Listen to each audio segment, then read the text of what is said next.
কথায় আছে দেখি স্বর্গে গেলেও ধান মানে, আর মেয়ে মানুষের জমের বাড়ি যাওয়ার আগেও কাজ করতে হয়। হ্যালো গাইস, আসসালামু আলাইকুম। কেমন আছে সবাই? তো ভাবছো কেন আমি এমন কথা বললাম? এই যে দেখো, ঈদের দিনে বেড়াতে এসেছি বাবার বাড়িতে, আর সেখানে এসেও কাজ করতে হচ্ছে। ভাবি আমার এমন পাজি, বলে কিনা বসে বসে খেলে চলবে না, বেড়াতে এসেছে তো কি হয়েছে, আমরা কাজ করবো আর তোমরা বসে খাবে, সেটা কিন্তু চলবে না। তো বন্ধুরা, এটা একদমই মজা করে বলা। আমার ভাবিরা ভীষণ ভীষণ ভালো, তারা কোনোভাবে আমাদের দিয়ে কাজ করাতে চায় না। কিন্তু এই রান্নাটা আমার ভীষণ পছন্দের, এই রান্নাটা করতে আমি অনেক পছন্দ করি।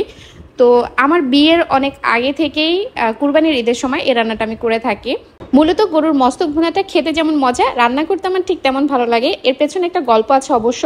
অনেক বছর আগে আমি ঢাকায় একটি হোটেলে মস্তক ভুনা খেয়েছিলাম, আর সেইটা খাওয়ার পর আমার এত ভালো লেগেছিল যে এরপর আমি বাসায় ট্রাই করতে থাকি কিভাবে ঠিক তাদের মতো করে রান্নাটা করা যায়। অনেকবার ট্রাই করার পরে এখন আমি ঠিক পারফেক্ট ভাবে একদম হোটেলের মতো করে রান্না করতে পারি। তো বন্ধুরা, তোমরা আজকে কিন্তু সেই হোটেলের মতো করে আমার কাছ থেকে শিখে নিতে পারো এই মস্তক ভুনাটা। তোমরা যদি এভাবে রান্না করে খাও বাড়িতে, সবাই প্রশংসা করবে তোমাদের রান্নার। রান্না করার জন্য প্রথমে আমি মস্তকটা খুব ভালোভাবে পরিষ্কার করে নিলাম। এরপর গরম পানিতে কিছুক্ষণ ভাপ দিয়ে নিলাম। এভাবে ভাপ দিয়ে উপরে যে পাতলা একটা পর্দার মতো আবরণ থাকে সেটা হাত দিয়ে তুলে নিয়েছি। এরপর এটাকে পাটায় একদম মিহি করে বেটে নিয়েছি। এভাবে তোমরাও মিহি করে বেটে নিবে, তাহলে কিন্তু মস্তক ভুনাটা অনেক সফট হবে, একদম হোটেলের মতো স্বাদ আসবে।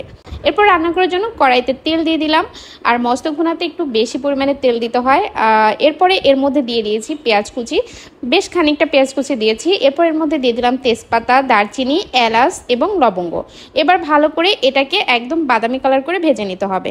তো আমার বাদামি কালার করে ভেজে নেওয়া হয়ে গেছে। এরপর এর মধ্যে অ্যাড করে দিচ্ছি বাটা মশলা। বাটা মশলার মধ্যে রয়েছে রসুন বাটা, আদা বাটা এবং জিরা বাটা। এবার এই মশলাগুলো কিছুক্ষণ বেশ ভালো করে নেড়েচেড়ে ভেজে নিব।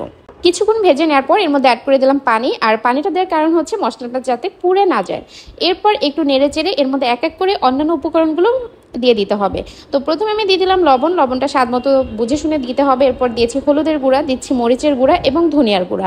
মরিচের পরিমাণটা একটু বেশি দিতে হবে, কারণ মস্তকের স্বাদটা কিন্তু একটু মিষ্টি মিষ্টি থাকে, তো একটু ঝালটা বেশি না দিলে খেতে ভালো লাগে না, তাই আমি মরিচের পরিমাণটা একটু বেশি দিয়েছি, আর এতে কালারটাও ভালো আসে। মশলাটা ভালো করে কষিয়ে নিতে হবে। যখন উপরে একদম তেল ভেসে উঠবে তখন এই যে বেটে রাখা সেই মস্তক দিয়ে দিলাম। তো এবার মস্তক দিয়ে এর মধ্যে সামান্য পরিমাণ পানি দিয়ে আবার কষিয়ে নিতে হবে বেশ খানিক সময়। তো নেড়ে চেড়ে দেখো আমি ভালো করে কষিয়ে নিলাম। যখন এরকম পানিটা শুকিয়ে আবার তেলটা ভেসে উঠবে, অর্থাৎ খুব ভালো করে কষানো হয়ে যাবে, তখন এর মধ্যে রান্নার জন্য পর্যাপ্ত পরিমাণ পানি দিয়ে দিতে হবে। এবার পানি দিয়ে রান্নাটা কমপ্লিট হওয়ার জন্য অপেক্ষা করতে হবে। এই দেখো, রান্নাটা আমার কমপ্লিট হয়ে গিয়েছে। উপরে একদম তেলটা ভেসে উঠেছে, আর কালার কতটা সুন্দর হয়েছে রান্নাটা দেখে তোমরা বুঝতে পারছো এটা কতটা লোভনীয় এবং কতটা স্বাদের হয়েছে। তো বন্ধুরা, কেমন লাগলো আমার রেসিপি তোমাদের কাছে তা কিন্তু কমেন্ট করে জানাবে। আর তোমরা কিভাবে মস্তক ভুনা করো সেটাও কিন্তু কমেন্ট করে জানাতে পারো। সবাই ভালো থাকবে। আল্লাহ হাফিজ, টাটা, বাই বাই।